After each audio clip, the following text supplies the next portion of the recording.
What is going on, everybody? Welcome back to Hot Take. Today we're in a 1987 Oldsmobile Cutlass Supreme 442. Did I say that right? You did. Yes! It's a lot. Yeah, it is a lot. This is the owner, Travis. We just did his Camaro ZL1. Yep, Yeah, just ZL1. ZL1. God, I didn't remember these things. Okay, yeah, not the 1LE. Travis, tell us a little about this car. It's a 1987 Cutlass Supreme with a 442 package. It's a 307 V8, makes about 185-ish horsepower, probably not anymore. It's pretty old and tired, and probably about 200 foot-pounds of torque. But she's pretty tired. She's got about 138,000 miles on her. Yeah, that's tired for a old American car. Well, really, it came out of the 70s, and that was kind of like, 100,000 miles was like what they expected out of cars, Exactly, right? Yep. 60,000 miles was high for cars. So Oh, the fact that gosh. it made it to 138 on all stock internals is pretty impressive. So. The world we live in now. Mm-hmm.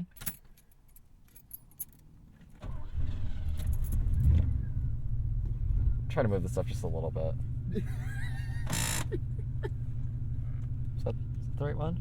It should be the one that sticks furthest out. The middle? Yep. All right. That might be as far as it goes. We will. Yeah. We'll live with it. That's D. Yep. There you go. Oh, wow. Well, first initial impression, the turn signal has a very nice click to it. It's it feels very old school, like there's one behind us. I can't describe it. It's just really clicky. And Well, if you pull back, yeah, that's your high beams with your lights on. oh, it's so dim in the small cluster. light, yeah. Yeah, that's funny. Do we have the vent on? Oh yeah, we do. It's not on high. Can you not smell it? I cannot. Oh, I can now. You guys don't have smell-o-vision. It's that old car aroma. Yeah, I got COVID a while ago, and my smell is kind of been. Yeah. Honestly, it's been a good thing. But anyway, some initial impressions over this patch of road. It's a little rough. It's not too bad. Taking on some turns up here. We're not going to push it too hard because of the aforementioned worn-out transmission. The aforementioned worn out everything almost. Yeah, the worn out everything. The tires are new, and the brake pads and rotors are new. So.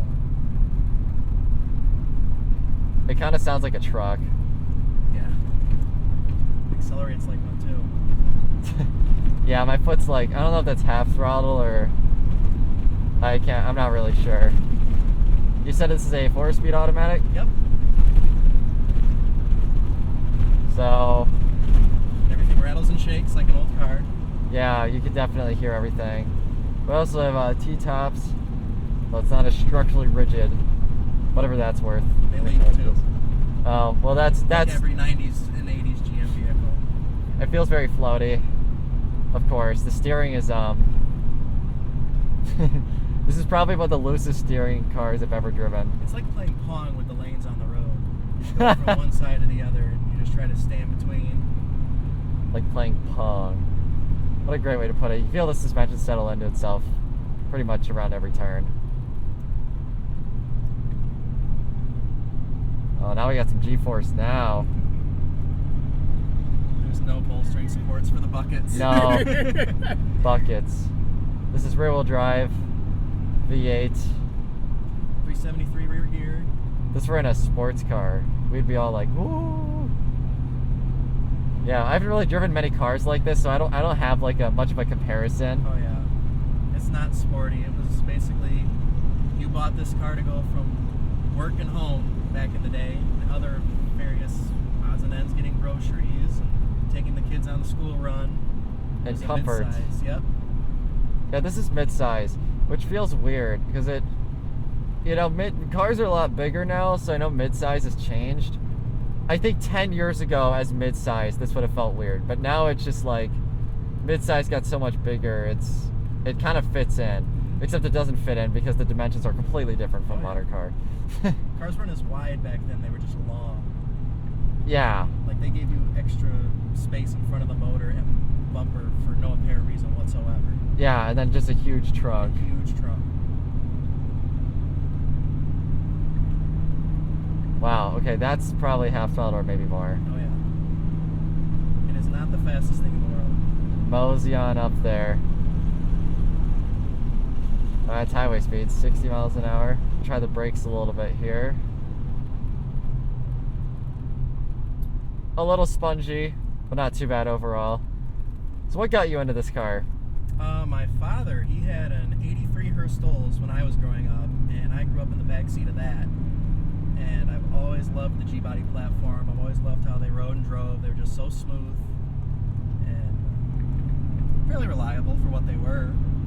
And I've always wanted another one since my dad sold his car, and my sister got a G-body, and then my brother-in-law got a G-body, and I kind of felt left out, and so I wasn't looking for one. I was just looking on Facebook Marketplace one day, and this one happened to pop up, and it was local, and it was a stone's throw away from the house, so I went ahead and went over and looked at it. The guy who owned it before me was 75 years old. He was a state trooper. He bought it with 8,000 miles, and his family owned it since 1988 till a couple months ago when I bought it. That's awesome. This was originally a GM executive's car. He personally ordered it and drove it for the first 8,000 miles before turning it back into Oldsmobile of Sheridan up north in northern Michigan. And then he stumbled across it at the dealer lot. Him and his wife did, and he bought it for his wife, and she drove it for about 5 years. Then they parked it, and then they cruised it every once in a while. Then their son drove it to high school, and then they pretty much parked it in the early 2000s and barely got a chance to drive it. From probably 2000 to 2023, he said he probably put a total of 400 miles on the car. So it needed quite a bit when I got it, like brakes, fresh fluids. It needed a new radiator. It still needs some things. It's a work in progress, but for a car with 138,000 miles, it's pretty much all there. Majority of things work on it still. The radio works. The air works. It just needs to be recharged. There it goes. Secondary's open.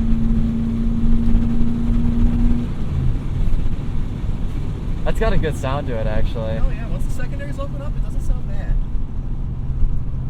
Of course, we're big way down just a little bit by 4 people in the car. Although, so the 442, so give us a brief rundown of like, how do the trims work in these cars? So you basically would get either a base model Cutlass, or you could get a Cutlass S, which had a little more amenities.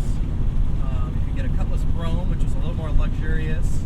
And the top of the line, end all be all, was the Cutlass Supreme. And then on top of the Cutlass Supreme package, you could add a 442 package, which was their performance-based orient, which the 442 stands for a 4-barrel carburetor, a 4-speed transmission, and a dual exhaust.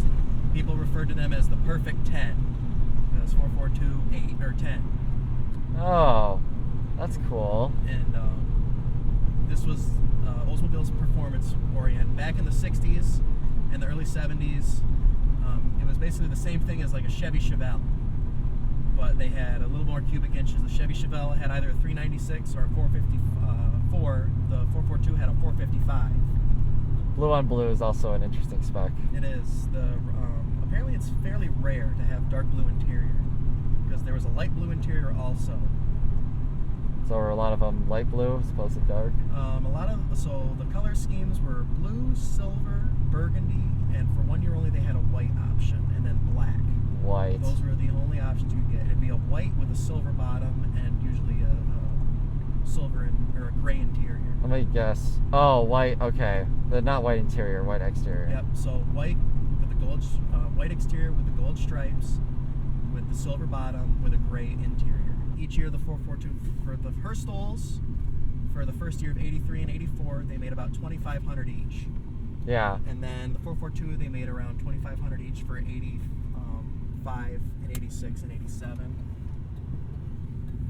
'87 had, I think, the most cars for the 442 package, but a lot of them were out of the factory with the package, but without the stripes or the decals. Interesting. So back then you could special order a lot of stuff. Right, yeah, you can special order everything. Yeah, you can't do that nowadays. Right. We just did like a little, I was kind of like half throttle, then I went into it, and yeah, the transmission does kind of have some funny shift points. I'll say it's not hot yet, but once it starts shifting, you notice it like jerks 2 or 3 times before it's like actually pushed into the next gear. It's really smooth, although I'm surprised by how much you feel in this car over a lot of these bumps. Because these aren't really like harsh bumps. It's just a bunch of little divots in the road, and you feel all of it. Yep. How worn is the suspension, like shocks and It's everything? probably all stock still from 1987. Oh. But this probably doesn't help. We got 4 people loaded up in here. If there was 2 people, it'd be a little more bearable. Yeah. I was driving this around earlier, and it wasn't great, but like it wasn't terrible. Yeah, I mean you get a lot of you get a lot of sidewall to these tires too. Yeah. So Is this open diagonally, or is this? I don't know if it does or not. Oh no. Okay. It just doesn't have a. I'll say they made factory sunshade options that you could order with the T-tops, but this car does not have them. And they were just an insert that went in over, and then you put the T-top in over to block the sun out. They're, like I said, like the last hurrah of rear-wheel drive V8 powered vehicles from General Motors, except for the Grand National. That was V6 powered, turbo V6. Funny, the fastest one out of all of them was a. It was a Buick, and it was a 6-cylinder. Yeah. Love it. They're no slouch. They're definitely peppy. Yeah, the Grand National was a worthy end of the run. Oh yes. Sad as Buick hasn't done anything since then to show their performance orientation. Well, it's because it's probably GM's fault, honestly. We were talking about this earlier. GM's biggest pitfall is themselves. They always shoot themselves in the foot. Yep. They build a great thing, and then I bet he's having fun. They build a great thing, and then they're just like, oh, well, we can't beat the main cookie cutter brand. We gotta get rid of it. The whole big thing with GM too is to build one chassis and then carvel their way up to the top. Like, oh, we built this Chevy Tahoe. Well, how about this GMC Yukon? All right, now what about a Cadillac Escalade? All the same vehicle, just different nameplate. Yeah, and like back in the day, it kind of made sense because you're like, oh, well, the bigger brand is the better vehicle. Except now you can get a Chevy and a GMC that are like the same thing. Mm-hmm. So you're just picking whichever badge you think looks better. Yep. Which is like, at that point, it's like, well, what brand are you loyal to? Yeah, what does it matter anyway? Exactly. They're just redundant.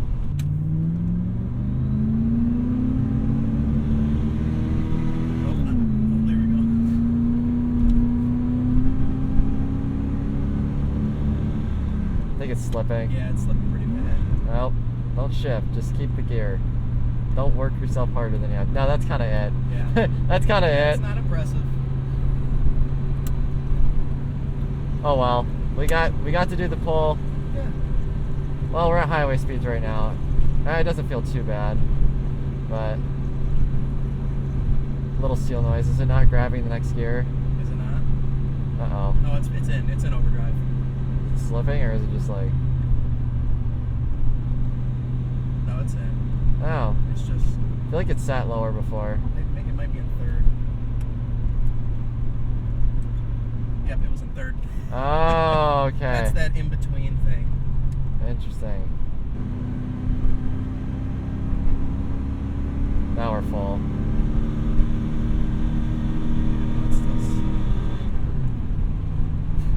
It definitely needs a new transmission or a rebuild. Yeah, not a happy camper. Nope. That's okay. At least since you're ready to rebuild it, we don't have to feel bad about it as much. Once it gets me home. That is it, everybody. We are done driving the 1987 Oldsmobile Cutlass Supreme 442. That's a mouthful. Overall, my hot take of this vehicle, it's a solid cruiser, kind of a fun old school American experience. It's not bad at all. But if you want a performer, this is not it. I'd be curious to try a Grand National and see how that compares to this, because that car is greatly revered, and see what the similarities are and what the differences are. But overall, it was smooth, and it was fun. Just a car from a different time period. Thank you, Travis, for taking this thing out on the channel. Is there anything else you'd like to add on this car? Nope, like I said, you said it all. With that, let's give it a score. Utility. The Oldsmobile Cutlass is large, has plenty of room for storage, passengers, and the rear seat is not that bad. However, the ride quality is mediocre at best, and there's a fair amount of wind noise from the T-tops and glass seals. That is more specific to this example, but even without the wind noise, I think it earns a 4 out of 10. Features. It has a crotch vent. For 1987, it has a lot of extras too. Power seats, good climate control, good stereo, etc. But bare bone by modern standards. Materials are not super luxurious, but they feel nice. Not too much cheap plastic. It gets 3.5 out of 10. MPG, the EPA rates this behemoth at 16 city and 23 highway with an 18 combined, which is not bad considering what it is. It gets a 4 out of 10. Cool factor. An older American car like this is a cool sight. They made hundreds of thousands of them, but very few survived, in even driver's quality conditions such as this example. That said, the 87 Cutlass is pretty mundane to drive and is only interesting to a select audience. It gets 5 out of 10. Driver's feedback. This car does not fare the best in this category. It's an awesome cruiser, but the driver communication and handling is floaty at best. As quoted from the owner, It's like playing Pong with the lanes on the road. You just go from one side to the other and you just try to stay in between. it gets 2 out of 10. Acceleration. This one is a dying transmission, which was not a good example, but every source says it should be over 9 seconds. It gets a 1 out of 10. Should you buy it? The G-body platform was vastly produced and parts are easy to find. Even the transmission rebuild on this one will not run more than a couple grand, if that. However, the trim, seals, and T-tops that leak are where this car will get you. That is only cosmetic. However, the larger question for this car is, do you want it? Despite what the 442 badge may suggest, as a performance car, it sucks. What this car lacks in performance, it makes up for in partiness. This is a fun car to throw your friends in, take the T-tops off, and hang out on game day traffic. Prices vary in the 10 to 30 grand range, which is not great, but it could be worse. I'll give it a 7.5 out of 15, putting it here on our list. Lower than you may expect, but I think this car has a more select and niche audience, and the extra care that any car from the 80s is going to need does not help. You don't see cars like this anymore. This Oldsmobile was the end of an era for the big American boat that is way larger and way less efficient than it should be. There's something about the way the interior is laid out, the turn signal click, and the overall vibe of the car that you just can't really quantify. May I remind us that it has T-tops and a crotch vent. Maybe Grandpa was right all along. They don't make them like they used to. And while that may be a good thing in most regards, sometimes it's nice to revisit the relics of the past and the experiences that they held.